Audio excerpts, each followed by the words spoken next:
So what do you want? You don't know who the fuck I am! What are you doing? Get that gun away from me, psycho! No!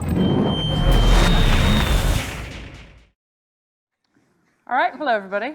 Good evening. My name's Kevin MacDonald. I am the editor of Kotaku UK, which is a games website. It's pretty good. You should check it out. More importantly, we're here with the team behind Life is Strange. So first things first, who here has played any of Life is Strange? Hands up. That's pretty much everyone. Has anybody not played any of Life is Strange? Okay, good. Still some people. So we're going to have... this evening there are going to be some mild spoilers for episodes 1 and 2, but don't worry if you haven't played episode 3 yet. As it's just come out, we're not going to talk about... Well, these guys aren't going to talk about anything specific with regards to that, so calm your fears there. So, first up, you guys, let's have a quick chat about the core of Life is Strange, which is... this rewind feature, this idea that Max, the main character, can rewind time to a certain extent and redo things she's done before. So what were the decisions behind, was this always at the roots of the game? Was this put in at a later stage? What were the reasons for this rewind mechanic's existence? For those who have played Remember Me, there was some sequences called Memory Remix. It was a great pleasure to design those scenes, and a lot of players love those scene when you have to remix the memories, and those small changes in the memories have huge consequences. So we wanted to expand this concept to a world game. So we start to discuss about what kind of game, what genre will be the best, and modern adventure game come very quickly because we wanted to talk about all those choice and consequences aspects on a game. So we very quickly go to an adventure game. Yes, because really having a coming-of-age story and a game about choice and consequences taking place into a high school setting, it was really for us the great setting to have this, because it's the time of your life when you are taking decisions that really will decide who you will be later as an adult.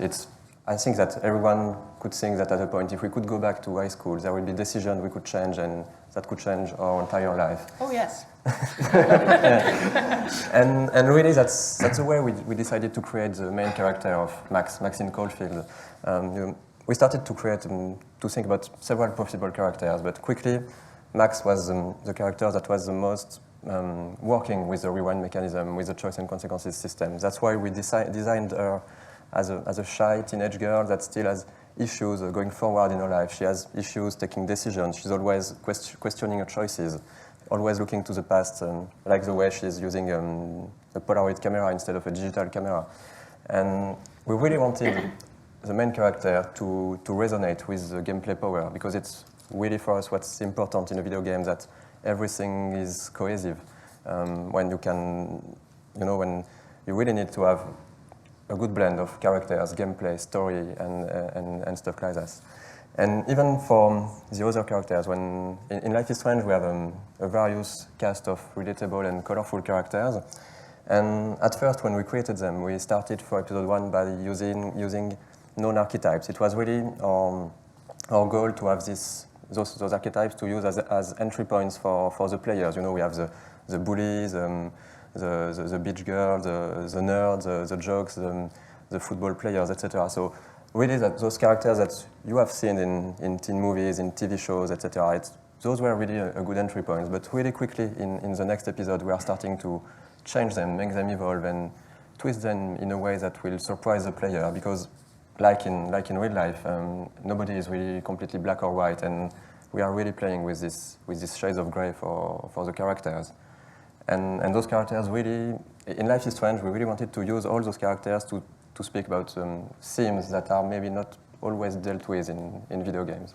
And really, video game is a really strong media, and it's been done in some games, in indie games, but I think we are dealing in Life is Strange with mature themes that are not really often dealt with in video games, like I would say, like social media bullying or domestic violence or isolation, teen pregnancy. And we thought from the beginning we really wanted to deal with this, because it's something some of us, or we know people who experience that, and we thought that it could be interesting to use the video game media to talk in a sensible way of those aspects of real life, and to talk about that and to bring that to attention.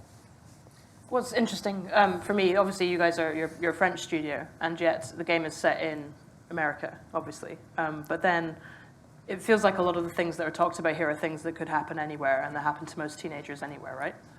Yes, yes, really. I think that some of those are universal, really, and either we've experienced that or we know someone who experienced that. And I think it's not only going in America, of course. It's broader than that.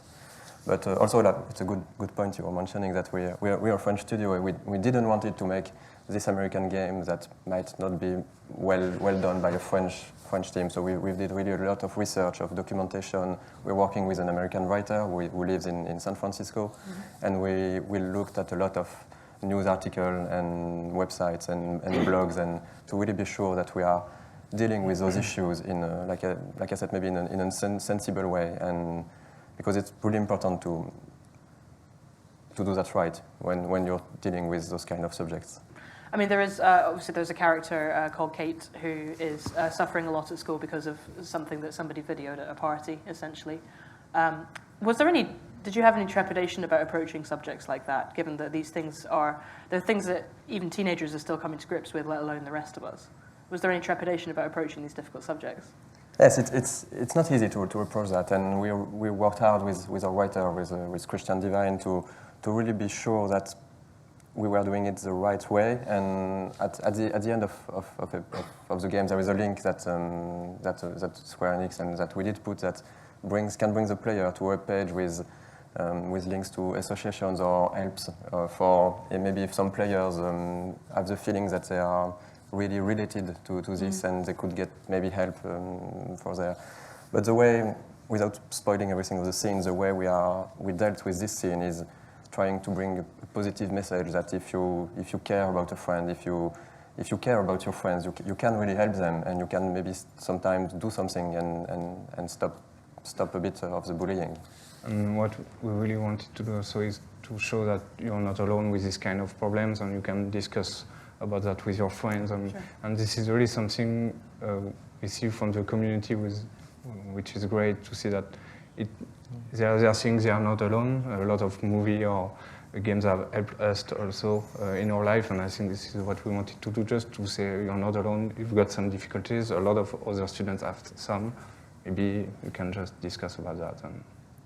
Yeah, because the headline thing about Life is Strange, originally from the trailers, and that was this time rewind, this supernatural ability, and it turns out that a lot of the stuff that the game actually deals with is extremely normal and not supernatural at all. But why did you go with the decision to make it an episodic game? What were the advantages of that format? It's really a good way to control the pacing and the rhythm and the narrative rhythm of an episode, because like Howell said, we really know when the player starts and ends an episode, and we can end it, of course, like in TV shows with a cliffhanger, and it's really interesting. I think it's really good for the player because we've seen on Twitter, on Facebook, there is a lot of discussion going on about the game. Like, it really brings expectation and I think enjoyment for the players. When they're ending an episode, they talk about it together. They are really making theories and thinking how will it follow in the next episode. And I think that's why TV shows are so popular these days. There is this sense of community, and for us as creators, it's great, but it also allows us to take into account some of the feedbacks from the community. You know, are you able to adapt between episodes a little bit? Yes, the whole story arc is written. Yeah, the whole story is written, but we still have the possibility to change some stuff depending on the public reaction. A new idea that comes up that's really good, we can still integrate it. And also some production event. Let's say we have a talent, we record the voiceover for the first episode. We notice an actor is really good, so we can maybe add more scene that fits his personality for the upcoming episodes. So yeah, these are the good parts as well for the teams. We're still working on the game. The game's not finished. It's not the game that's complete and we just split in a few parts and make you wait for a few weeks between it. It's we're still working on it. So it's hard, but also it's really good because the team has perceived the real good feedbacks we had from the first episode. So it's like a moral boost. As soon as an episode is released, we see the reviews, the people reaction on Twitter. We spend nights reading the tweets of people who like the game. And yeah, it's really a moral boost for everyone. And also, there's the downside. Yeah, on the production perspective, it's really exhausting because the teams are working. Some are in the debug phase, and some other are in the middle of the production of an episode. Other are working on the what's going to be in the next episode, and it's a small team, so everything at the same time is it's kind of complicated to manage, and it's exhausting. It's like you have to ship 5 games in a few months. There is five. Yeah, no problem. 5 games, it's all good. There is five sessions of recording the voice actors, 5 sessions of motion capture, 5 sessions of submissions to the publisher. Yeah. But it's in the end, it's really great. So because we think it's really a nice way to tell a story, and we are seeing that the players are liking. I'm really liking this way of. It's an amazing adventure we share with the public, because if people want just to wait for the 5 episodes, they can wait, of course, and play everything in one run. But we love TV shows. We love to wait for the next week episode, and it's the same. I think people will gather around the game. More and more people, I hope, will jump on the train and wait for the next episodes. So yeah, it's a really unique experience. So we're going to talk a bit more in depth about the choice and consequence system and how that works. Briefly, before we do, can we chat a little bit about the art design and the use of music? Because obviously there's quite a strong musical thread and quite a strong art direction, both in Life is Strange. Yeah, I think it's like when we said about the way we created Max, that the same way for the art direction. We knew that we were having a game about the rewind and a game about choice and consequences with a nostalgic feeling. So we thought that a realistic rendering art style wouldn't be the best solution for this game, and we decided to have these hand-painted textures with a stylized rendering, because we really think that having this kind of visual can allow the player to put some of its own imagination, his own feelings or memories into the scene, into the characters, and I think it's a style that can keep the test of time. And as a digital game, it's a game that will be online for several years. And this kind of art style, it works well for this, and it brings this nostalgic mood and the kind of contemplative feeling we wanted for the game.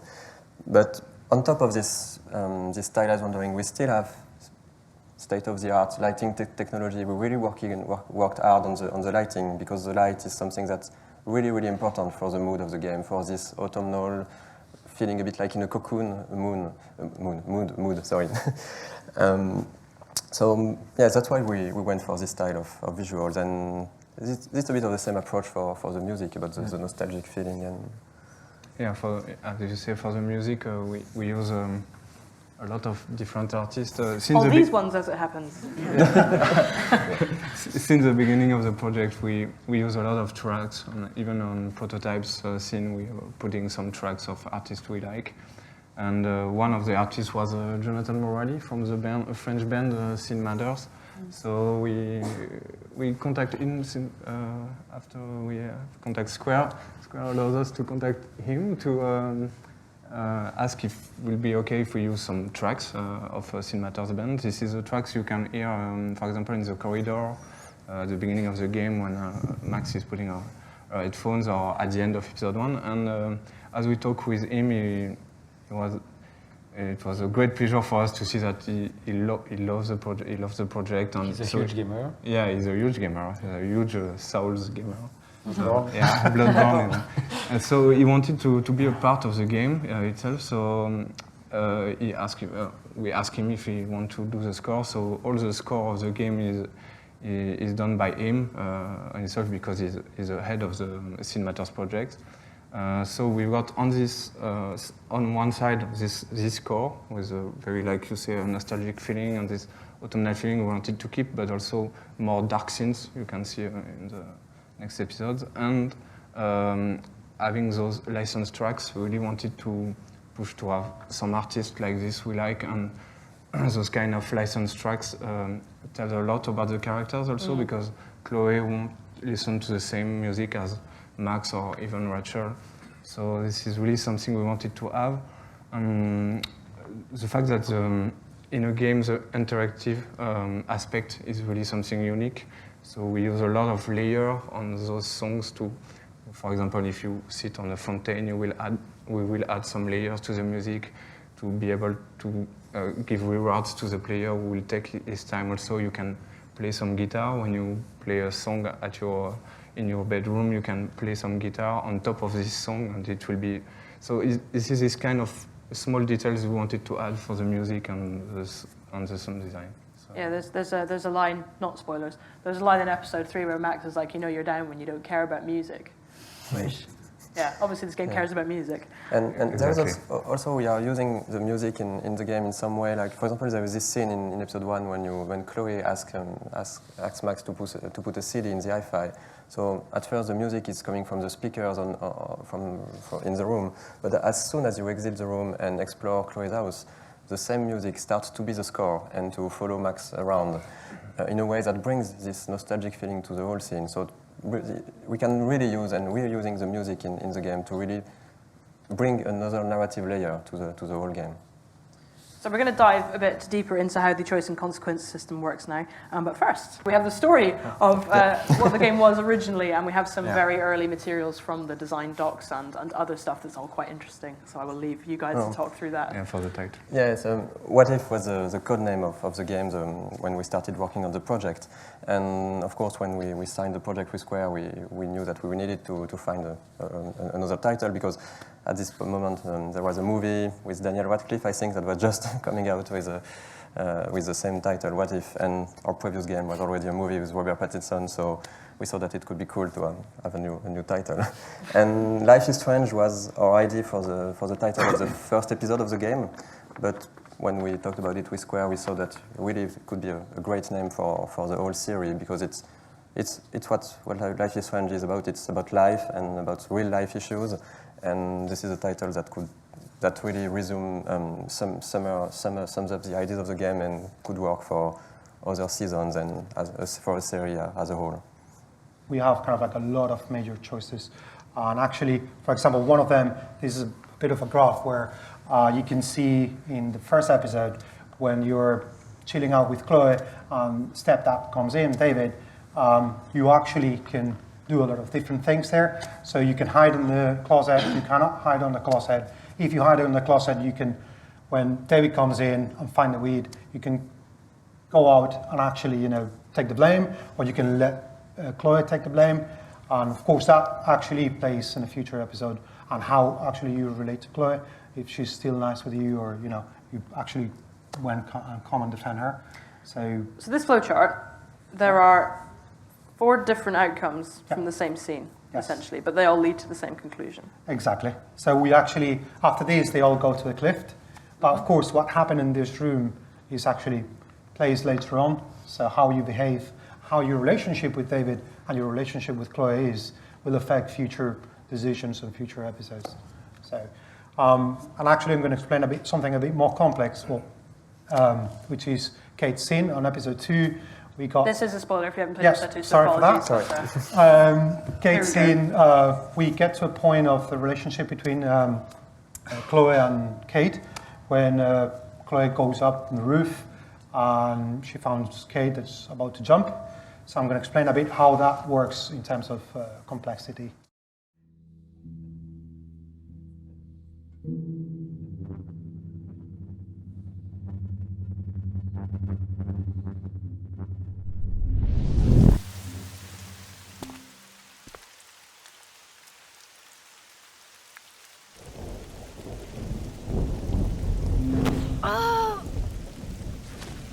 What are you doing here, Max?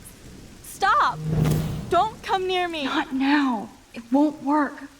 I don't have any power. Now I have to do this by myself. Did you come to get another Pulitzer shot like yesterday, Max? So, as you can see here, basically this is the peak of the relationship between both of them. Max has been playing with her power during the whole day. So now when she gets up there, she's completely exhausted, so she cannot use anymore the power. But now she needs to, use her relationship with Kate, to actually help her and try to prevent this. So as soon as you go mad, of course, Kate comes to you and starts talking about what you've did with her before. So for example, the first episode, you can take a photo of her or help her with David. If you did help her with David, she'll know that you did that, and actually, you know, she remembers it. And so the dialogue choices that you get in this scene, and in many scenes, the actual choices that you get depend on stuff that you've decided before, right? Exactly. Okay. So, for example, you can pick up the phone or not when you are with Chloe, second episode. If you didn't, then you need to excuse yourself why you didn't do this, why you were not for Kate at that moment. Then you need to be convincing. You need to really tell her that why was that reason. Then, of course, there's another section where she actually asks you if she could go to the police or wait or not go to the police. Mm-hmm. Again, if you did go there and say to her, you know, be supportive as a good friend, go to the police, I'll back you up no matter what happens to me. That could be dangerous maybe for you, but it will help Kate. So Kate will remember this and will chip in. And of course, there's you can do little things for Kate as well, which is removing the slate where people are trying nasty things about her, or even removing a link to her video. Mm-hmm. And of course, you can bring this in the conversation and, you know, help Kate understand that you care for her, you really care for how she's doing, and you do understand and you actually want to be there for her, actually. Then, of course, we come to a point of the conversation where she asks you how she should deal with this social bullying, you know, and then again, you need to tell her that she needs to remain strong, that you will be there for her. And you can pick the wrong options in this. Yes. Unfortunately, you know, you can... Very bad stuff can happen at the end of the scene. So, yeah. Right? Yeah. Unfortunately, yes. But then again, it's all about how you care for Kate. Did you care a lot for Kate? Did you investigate everything that has to do with her life? We've been putting clues all around the place from first episode. You can see how people have been bullying it. For example, in the first episode, there's a scene where, first scene, someone throws something at Kate. If you go look on that paper, actually they talk about that video already on the first episode. And of course, if you actually, when you go to her room, you can look around and you can investigate about how her family is, and how she is. So for example, we just see that, for example, there is a picture of her sisters smiling with her. So that means that you shouldn't talk about her brother, her brother. Yeah. At this point, however, how her father, you actually care for her. And at the end, of course, she's quite religious. So if you look at the Bible, she actually has scratched a bit some of the entries. You mean scratched out, like yes, with a pen? Completely scratched out. And then underline some of it. And then you can answer these to actually bring this in. Hopefully save her at this point. So it's some of this stuff is stuff that you as a player know because you've looked into it. Yes. And some of it's stuff that's the relationship between Max, the character, and Kate. Yes, exactly. Okay. So you can see in this playthrough we actually save her, but again, that's all how you play with her, how you relate to her, and that brings to a final conclusion. So after this, no matter what happens here, you get to the principal office. Of course, that scene plays, the mood is completely different, even though the scene is quite similar, but the mood is very different if she's alive or she's dead. Now, I know today was difficult for everybody, but I'm so proud of the way Blackwell pulled together to save a young girl's life. Of course, you're quite a hero for getting Kate to come down, Max. I didn't do much. She's modest. Like a real hero. Yeah, real hero. As principal of Blackwell Academy, I take my duties seriously. I take the well-being of every student more seriously. What happened today should never happen in a hall of wisdom and knowledge. Mr. Madsen, as our head of security here, those roof doors should always be locked. That's just standard operating procedure. They were not, and that is indeed your responsibility. Mr. Jefferson, I know you can't be expected to know what your students are going through, but Kate has assisted you in class, so you should have known something was amiss. Mr. Prescott, since you are responsible for the Vortex Club parties, and since Miss Marsh did attend your last party, you'll have to answer some more questions. Miss Caulfield, why exactly were you on the roof with Kate Marsh? Did she tell you her plan? Or anything at all? Please, tell us everything. So as you can see here, actually you can blame 3 different characters for what happened to Kate at this point. Everyone sees these three options, but actually what's beneath here is 6 different scenarios that can happen. Oh, it's tiny text. Yeah, I know. No worries, you're going to be able to see it soon. So as you can see here, that actually this scene is affected by 3 main choices that you did before. So that one there is actually, if you did talk to the principal. This is 6 permutations based on 3 individual choices. Exactly. So this is 6 things this is that 6 states that the game is in when Yes. you enter the scene. Exactly. All right. So when you get in, depending on what you did before, so you get one of these scenarios. So if you play the game, we change these things, you get a completely different scenario. For example, this one here is like, did you denounce Nathan when you see him with a gun? Did you not? Then did you take the picture of David? Or actually you step in to help Kate? If you help Kate, then on the suicide scene, it's going to be easier to help her. But maybe here it's not going to be that easy. And that one here is, did you take the blame for the weed or not? So, for example, this scenario here actually is about you did protect Nathan, so you didn't tell. Wait. You didn't tell about the You gun. didn't dob in Nathan. You You did intervened with David, exactly. and then you took the blame for the weed. Exactly. All right. So what happens here is that, okay, let's go blame David. You blame David, then because you don't have a picture, so David comes in and like, oh, you know, Max cannot be trusted because she's actually a drug dealer. So then everything goes against Max. Okay, let's try to blame Nathan in this case, yes? But you didn't talk about Nathan before, so why the principal should trust you now? And plus, David says, oh, you cannot trust Max because she's a drug dealer. So the only guy that actually you can blame is poor Jefferson. Poor blameless Jefferson. Exactly. You know, I mean, come on. He hasn't not anything wrong. So, but it's the only way out. If you don't want to be expelled. So the 2 things that can happen at the end of the scene is that either Max gets expelled or she doesn't. Yes. But depending on what you've done, then the way to make those 2 things happen is completely different. So in this scene, what can happen is like Nathan can get expelled, Uh-huh. David can get suspended, Max can get suspended, and then Jefferson doesn't get to go to the art gallery Okay. Friday. So, there you go. Poor Jefferson. Yeah, that's how this actually works. So it's really complex. Even though if you see one, you may seem, oh, there's always scripted, but no, it's actually taking every single decision. So if everyone in this room is like me, you're desperately trying to read that little text to see which permutation you got. But I believe this picture will be out there, so don't worry if you can't currently. So, and this is one on the second episode. Now, I'm going to show you this is for a future episode, so this is actually blurry, so you cannot read anything. Don't try, don't worry, you know. Now I see the purpose of the tiny text. Yeah, there you are. See? So this is actually one of the scenes on future episodes, and this is how complex these choices are. So we take every single detail and we bring it into the conversation, and we bring it to the outcome. Actually, has like 4 different outcomes, and all these to take into account before we get out of this. So everything comes from first episode to whatever this episode is. And there you are. So this sounds kind of like a nightmare to design for, though.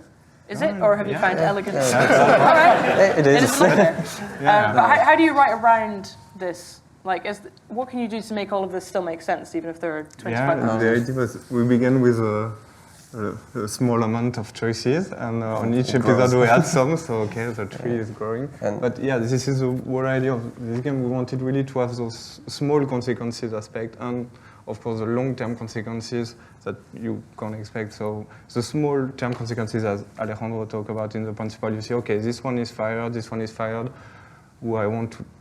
what choice will I keep? Okay, I keep this one, but you don't know, of course, in maybe 2 episodes if it will come back. And it would be another consequences that, of course, you don't expect at all. So this kind of small, short-term and long-term consequences we really wanted to deal with, because of course, the important is not really to make the choice, because it's difficult to make the choice at the moment, but it's really to live with it after and to try to continue episode after episode to live with those choices you have made maybe before. And of course, the rewind power is here to talk about that. And I think as well, what's interesting is that there's no right or wrong. So the choices are actually what you think is right, what you think is wrong.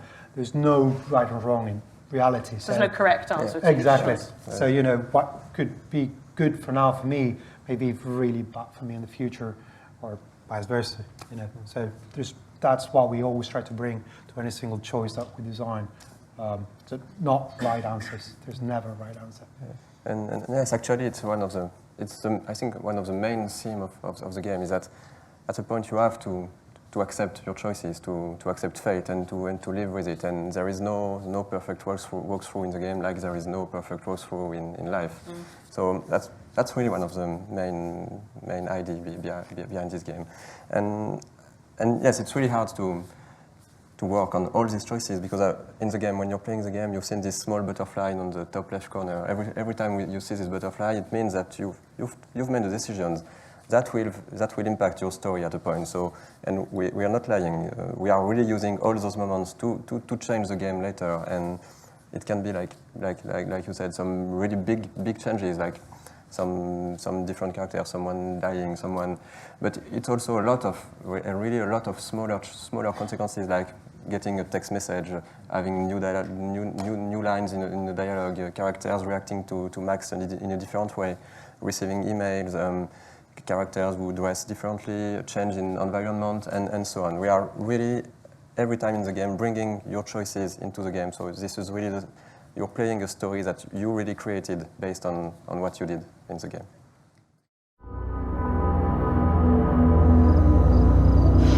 Kate! I think we're all responsible for what happened. Maybe Kate was so ashamed she got wasted on that video. You really believe that Kate wanted to get drunk at a Vortex Club party? Oh yeah! We just need to connect the players. And find out more about who Rachel was involved with around here. Weird shit is going down at Blackwell. And I'm going to find out why. We better find out what's in the principal's office first. This is so cool! Check out that note. Rachel in the dark room. What does this even mean? Holy shit! You can rewind if we get caught, right?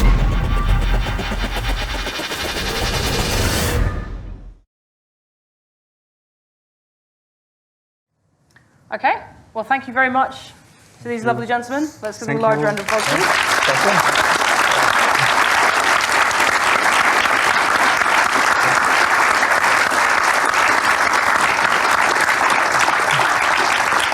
And thank you very much for coming. Once again, this is part of a series that BAFTA does on the creative industries. And for more, check out BAFTA's website. Thank you very much. Good evening. Thank you. Thank you.